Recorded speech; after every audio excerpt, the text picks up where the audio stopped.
In tonight's headlines, experts search for answers amid a spate of suicide attempts by students.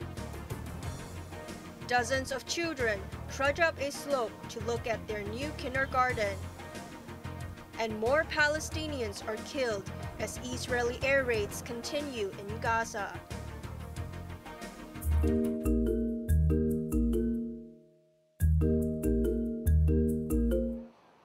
As of early November, there were over 300 attempted suicide cases among students this year. At least 37 of the students died. More than half of them did not have any medical history.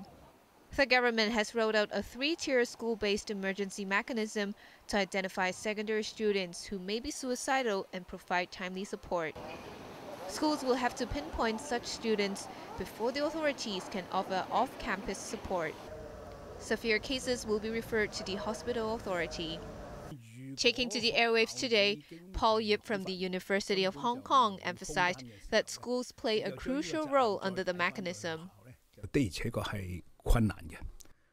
he warned that if schools are very busy, it will be difficult for them to shoulder the responsibility of identifying students in need of support.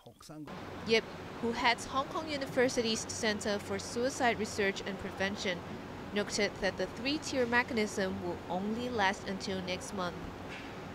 As in-class teaching resumed only recently, Yip felt there has not been enough time for students to bond with their peers and teachers. Yip emphasized that efforts to help students would be useless if the source of their pressure is not properly dealt with. Pediatrician Patrick Ip said as students are still resuming normal school life, building a positive environment is more important than focusing on their academic performance.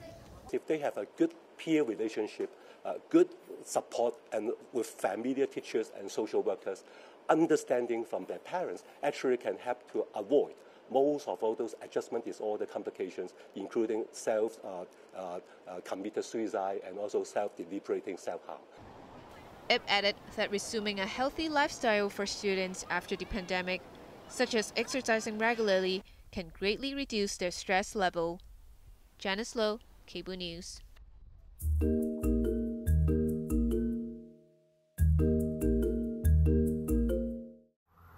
The Hong Kong Buddhist hospital says an 83-year-old male patient died early this morning after his neck was found entangled by a connection tubing of a blood pressure machine.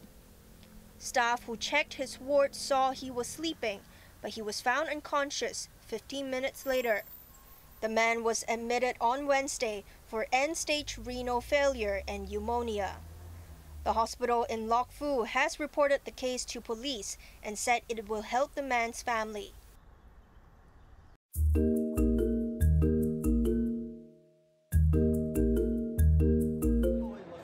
Health Chief Lo Chung Mao says an outbreak of upper respiratory infections is not confined only to China, but is a global issue. Although the positivity rate of seasonal flu is around 3%, which is far lower than the baseline threshold of 9.2%, he expects upper respiratory cases to increase because of the cooler weather and mass gatherings during Christmas. More than 1.4 million people have already been inoculated against flu, but Lo urged those in vulnerable groups to receive the jab soon.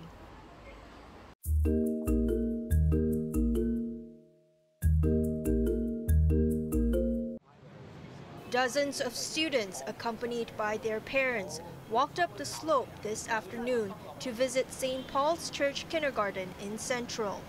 This came after the branch in North Point announced that it will stop operating in September next year. Students will have to switch to the kindergarten in Central. A woman was thankful for the advance warning, but said her child will have a longer walk to class. However, she thinks the facilities in Central are better. The North Point Kindergarten will close its doors after 73 years because student numbers have declined, dropping to 277 last year.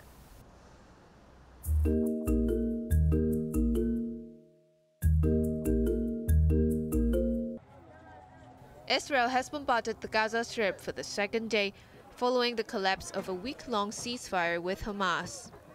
The Israeli military said it attacked 400 targets. Nearly 200 Palestinians have been killed and 600 injured since the hostilities resumed yesterday. Each side blamed the other for the failure to extend the truce, during which Hamas and Israel exchanged scores of captives. Hamas seized over 200 hostages when it attacked Israel in early October. Israel responded with airstrikes that killed more than 15,000 Palestinians. A United Nations official said hell on earth has returned to Gaza. Displaced Palestinians are again on the move in a heartbreaking search for safety. But there is confusion after Israel ordered those in southern Gaza to seek shelter in the border town of Rafah, which the Israelis shelled yesterday. Under international humanitarian law, Israel has an obligation to respect the principles of distinction, proportionality, and precaution in attack, and to ensure the protection of civilians. Warning them to leave a particular area or to move to another area does not absolve them of the responsibility to ensure the protection of civilians. They still need to comply by the principles of international humanitarian law. And even if there are reports or allegations that other armed actors, that Palestinian armed groups are locating military objectives in certain facilities, it still does not absolve the other side of their responsibility to protect civilians.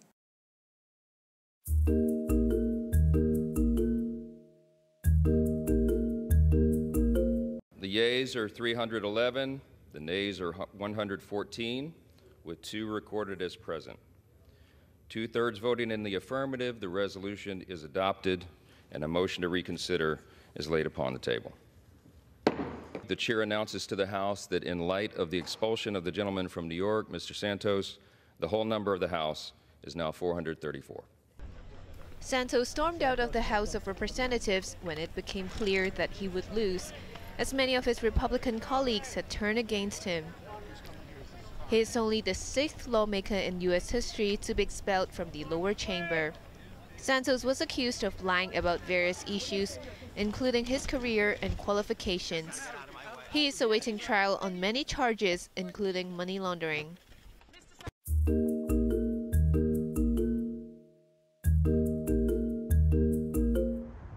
A manhunt is underway in the U.S. city of Los Angeles for a gunman who killed 3 homeless men this week.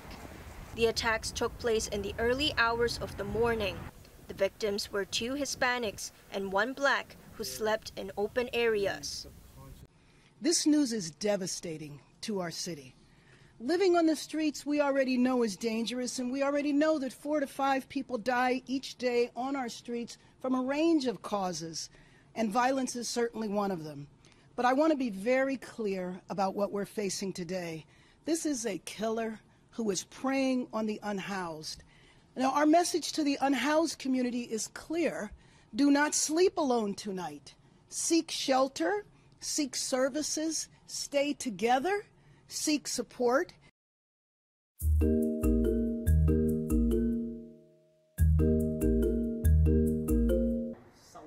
Director of Audit Nelson Lam has rejected claims that his commission was only targeting the Chinese university in its report, as it did not investigate other tertiary institutions.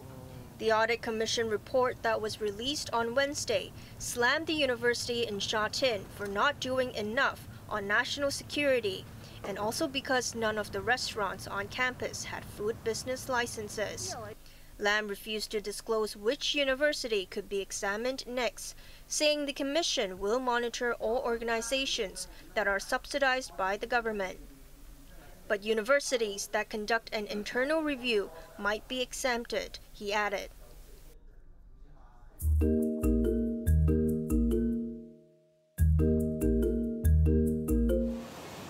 An underground water pipe burst in Yau Ma Tei has given dozens of people the chance to capture a rare sight on camera. The area around Public Square Street was flooded at around 3 p.m. and traffic was disrupted for about an hour. But many were drawn to the scene to see water shooting up as high as 3 stories. Workers from the water department stopped the flow by turning off the stopcock.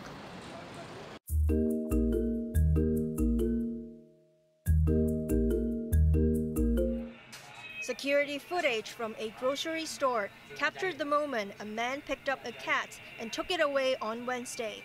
The 2-year-old cat belongs to the owner of the store on HOYIBC Street in Chunwan.